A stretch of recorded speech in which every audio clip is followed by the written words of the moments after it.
दोस्तों नमस्कार, मैं सुबोध कुमार। आप देख रहे हैं खबर नेशनल टाइम्स। चंडीगढ़ मेयर चुनाव को लेकर बड़ी खबर सामने आई है।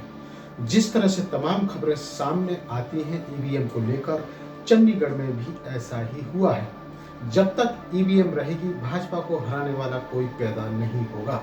ये मैं नहीं, पब्लिक का कहना है। इस खबर में कुछ इसी तरह का आरोप लगाया है। बीजेपी पर दिल्ली के मुख्यमंत्री अरविंद केजरीवाल ने क्या कहा है, क्या है पूरी खबर, आइए डालते हैं इस खबर पर एक नजर। दिल्ली के मुख्यमंत्री अरविंद केजरीवाल ने मंगलवार 30 जनवरी 2024 को आरोप लगाया कि चंडीगढ़ के मेयर चुनाव में बीजेपी ने गुंडागर्दी और बेईमानी की है। उन्होंने दावा किया है कि इस चुनाव वाला दिन लोकतंत्र के लिए काला दिन है। मेयर समेत सभी 3 पदों पर भारतीय जनता पार्टी उम्मीदवार की जीत और कांग्रेस आप गठबंधन के उम्मीदवार की हार के बाद सीएम केजरीवाल की यह प्रतिक्रिया सामने आई। आम आदमी पार्टी के राष्ट्रीय संयोजक केजरीवाल ने कहा कि पूरे देश ने देखा कि चंडीगढ़ मेयर चुनाव में क्या हुआ। ट्रंप की तरह कुर्सी नहीं छोड़ेंगे अरविंद केजरीवाल।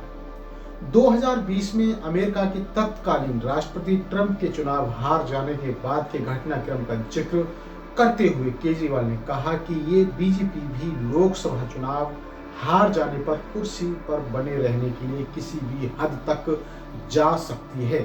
उन्होंने कहा कि लोकसभा चुनाव में अगर इंडिया गठबंधन की जीत होती है तो वे भी ट्रंप की तरह किसी भी हद तक जा सकते हैं, लेकिन कुर्सी नहीं छोड़ेंगे। उन्होंने कहा यह लोकतंत्र के लिए काला दिन है। सभी ने देखा कि उन्होंने किस तरह वोट चुराए और अपने उम्मीदवार को बलपूर्वक जिताया। मुद्दा यह नहीं है कि मेयर कौन बनता है, लेकिन देश नहीं हारना चाहिए, यह अरविंद केजरीवाल कह रहे हैं। और लोकतंत्र नहीं हारना चाहिए। मेयर आते जाते रहते हैं, पार्टियां आती जाती रहती हैं। आप कांग्रेस के पास था स्पष्ट बहुमत। केजरीवाल ने आगे कहा, अगर लोगों ने इस तरह की गुंडागर्दी को मिलकर नहीं रोका तो यह देश के लिए बहुत खतरनाक होगा। उन्होंने कहा, आप कांग्रेस गठबंधन के पास स्पष्ट बहुमत था और यह सीधा चुनाव 8 वोट या कुल वोटों का 25% अवैध घोषित कर दिया गया। यह किस तरह का चुनाव था? मेयर चुनाव परिणाम से पता चलता है कि कुछ गड़बड़ है। वे राष्ट्रीय चुनावों में किसी भी हद तक जा सकते हैं, ये अरविंद केजरीवाल कह रहे हैं। साथियों, आपको बता दें कि यदि ऐसा होता है तो फिर राजनीतिक दल चुनाव लड़ने के लिए तैयार क्यों होते हैं? वीडियो शेयर कर कहा बेईमानी हुई। अरविंद केजरीवाल ने मेयर चुनाव से संबंधित एक वीडियो भी सोशल मीडिया पर शेयर किया। एक्स हैंडल से शेयर किए गए इस वीडियो में देखा जा सकता है कि एक शख्स बैलेट पेपर पर हस्ताक्षर कर रहा है। करीब 6 मिनट के इस वीडियो के जरिए अरविंद केजरीवाल ने दावा किया कि यह चुनाव में धांधली का प्रमाण है। चंडीगढ़ में तीनों सीट्स पर बीजेपी का कब्जा। आपको बता दें कि मंगलवार को चंडीगढ़ मेयर चुनाव में बीजेपी ने जीत हासिल की और तीनों शीर्ष पदों पर कब्जा बरकरार रखा।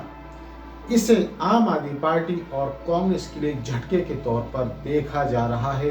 बीजेपी उम्मीदवार मनोज सोनकर ने कांग्रेस समर्थित आम आदमी पार्टी के कुलदीप कुमार को हराकर मेयर के रूप में जीत हासिल की।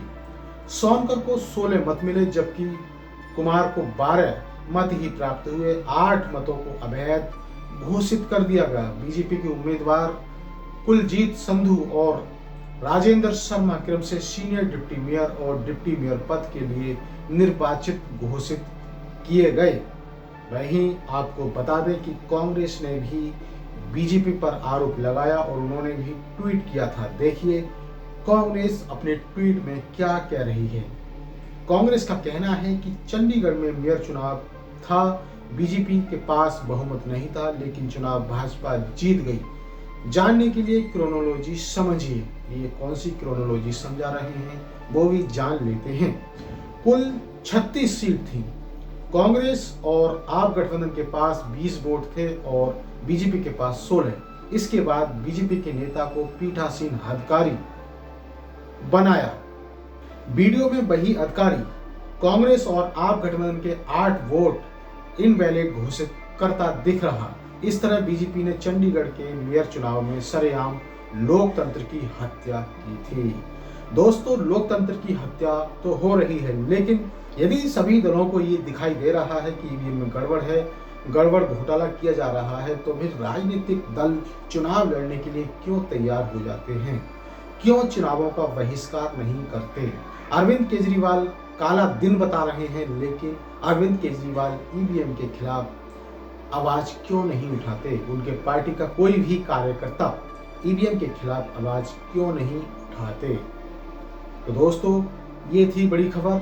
इसी तरह की खबरों से जुड़े रहने के लिए हमारे इस चैनल खबर नेशनल टाइम्स को जरूर सब्सक्राइब करें। सब्सक्राइब करने के साथ ही बेल आइकन जरूर दबाएं, जिससे कि आपके पास खबरों के नोटिफिकेशन आते रहें। तो मैं सुबोध कुमार फिर आऊँगा एक नई और बड़ी खबर को लेकर। तब तक के लिए धन्यवाद, नमस्कार।